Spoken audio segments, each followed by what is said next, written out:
Bom, continuando a aula de planejamento reverso, estamos na parte 2. Planejamento reverso para a implantodontia. É reverso porque planejamos primeiro a coroa para depois planejar a posição, localização espacial do implante. Então, a posição do implante depende da posição da prótese, por isso que é um planejamento reverso. E como que a gente consegue fazer um planejamento reverso? Iniciando com moldagens iniciais, boas moldagens iniciais, modelos de estudo, arcada superior, arcada inferior, um registro interoclusal para poder montar no articulador, arco facial, tudo correto. E montar os modelos do paciente em articulador semiajustável. Né? Alguns motivos do porquê se deve montar. Primeiro, casos complexos. A gente precisa visualizar o caso para poder propor a melhor solução possível. Casos simples, coroas unitárias, onde há espaço correto, onde há osso disponível, são até raros. Geralmente os casos são de média a alta complexidade. E os casos precisam estar montados no articulador para que a gente possa visualizar como que esse paciente relaciona a mandíbula em relação à maxila, né? Como que ocorre a relação em MH desse paciente, tem espaço para reabilitação protética? Por exemplo, nesse caso aqui, no lado esquerdo desse nosso paciente, veja, ó, aqui nós não temos espaço para colocar as coroas dentais. Por quê? Porque os elementos inferiores extrusionaram e já estão tocando no rebordo. Então você pode colocar o implante ali, mas a coroa não vai ficar. A prótese não vai ter espaço. Né? No outro lado está um pouco melhor, mas também tem problema com espaço. Então é importantíssima a montagem em articulador semiajustável para a gente poder visualizar e dar o correto diagnóstico e propor o correto tratamento.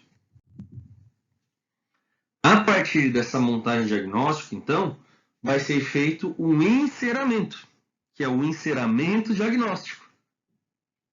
O técnico de laboratório dental, ou o dentista, se quiser, se o dentista fizer o enceramento, ele vai planejar as futuras próteses, ele vai planejar as futuras coroas na sua melhor posição, na sua melhor localização, no seu melhor eixo. Então ele vai planejar as futuras coroas, já é a versão final da prótese. Depois de pronto, essas coroas é para serem iguais a esse planejamento do enceramento. E esse enceramento deve respeitar toda a morfologia e a localização espacial dessas coroas. Deve também, se necessário, haver enceramento de tecidos moles. Veja esse caso, por exemplo, onde houve também o enceramento da parte gengival. Além dos dentes, foram encerados gengiva. Ó. O paciente tinha uma perda óssea e ele precisa repor esse tecido mole, esse tecido ósseo de alguma maneira, senão a gente não vai conseguir fazer as próteses com sucesso, satisfatórias, aceitáveis. Se tiver um buraco, uma depressão, não vai parecer dente normal. Então, no enceramento diagnóstico, consegue-se inclusive vislumbrar essa necessidade. Ó. Aqui a gente vai precisar ou de enxerto ósseo ou de enxerto de tecido mole, mas a gente precisa fazer alguma ação para que devolva esse volume gengival nessa região do paciente.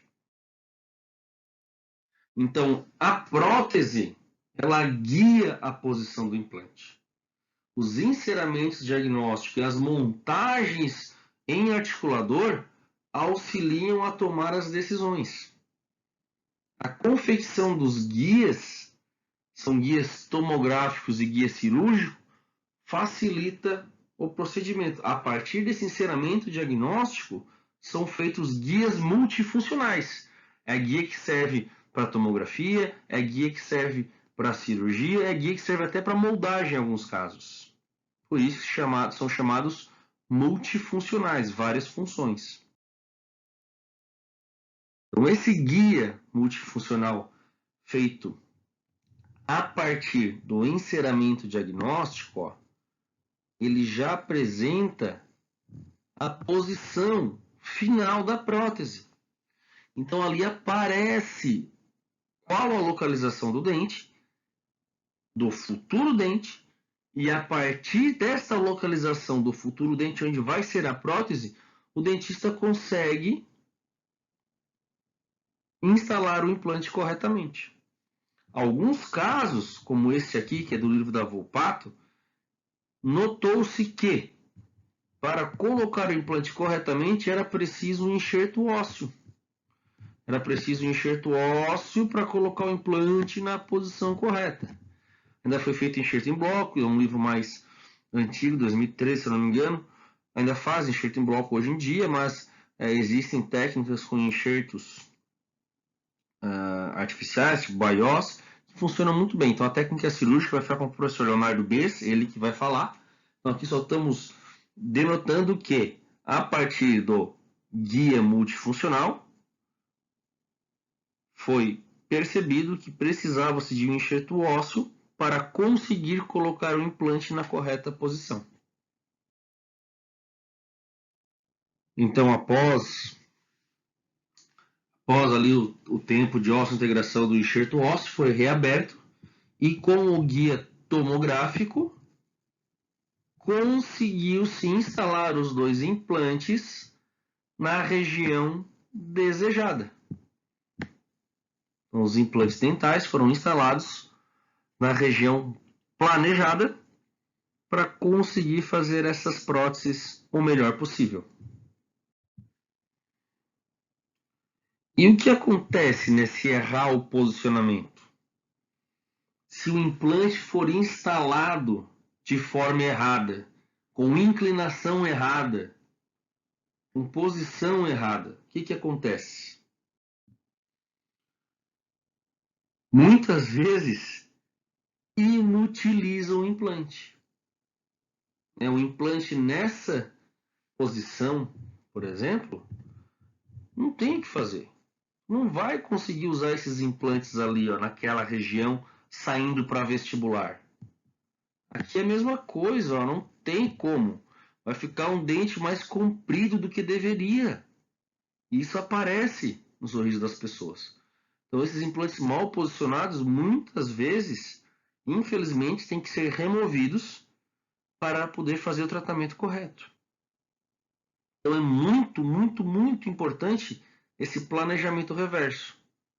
Planejar primeiro a prótese, primeiro a posição final da coroa, para depois planejar a posição do implante. Porque o que manda, o que rege é a posição da prótese, né? No fim das contas, não basta o implante estar firme.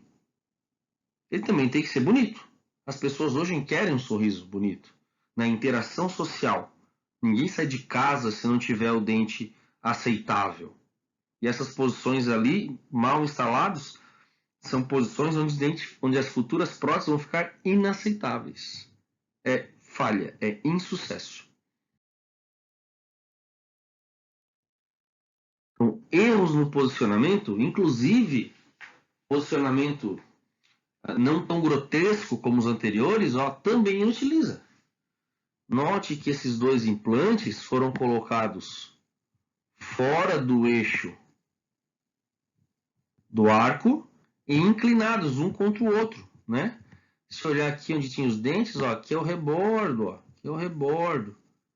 Então o implante tinha que estar mais bem posicionado no centro do rebordo e paralelos entre si, não convergentes. O que aconteceu? Na hora de colocar os pilares se bateram.